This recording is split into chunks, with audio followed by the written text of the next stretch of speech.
This is my video for my persuasive speech for my public speaking class fall 2021. This is my audience, and here we go.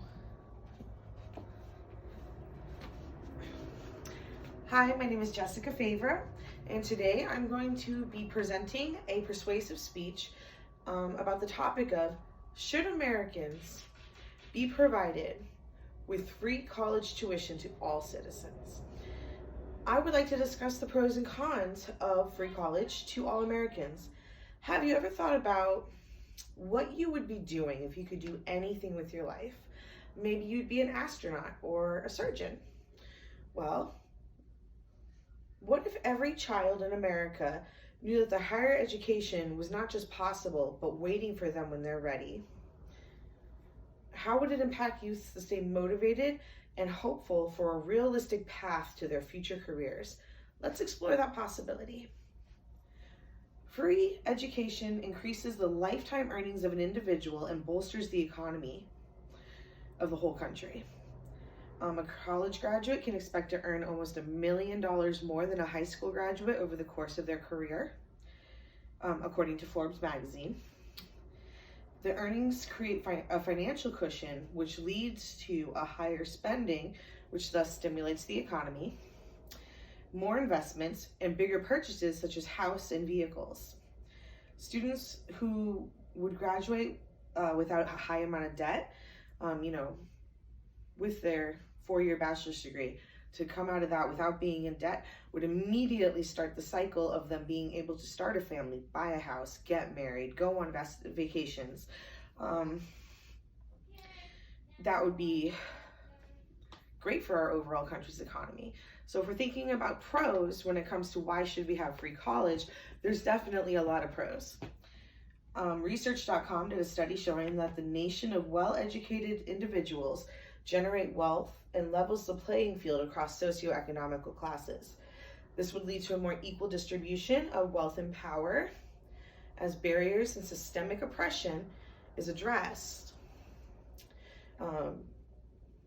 So by enfranchising poor people to, get that higher education, improve the way that they're able to think critically about the situations around them and become more civically involved. The more educated you are and the more you understand about how the world works, the more involved you can be in your communities and make a difference in people's lives. Now, however, there is another side to consider. Who's going to pay for all this free higher education? As highlighted by Brookings.edu, it can be argued that since money to cover tuition must come from somewhere, that the somewhere would be taxes or a budget reallocation, such as America has an inflated military budget, which we could trim to finance education, but what if there's a huge war and we have to allocate resources back to the military? Are we going to lose college? Are we going to lose a war because we've cut our funding from something so central to our freedoms? So it's a good question to consider. Or would Americans face a higher tax cost every year, regardless if going to college benefits them? If older people that are definitely not going back to college tend to vote against this because they don't see how it benefits them in the short term or the long term.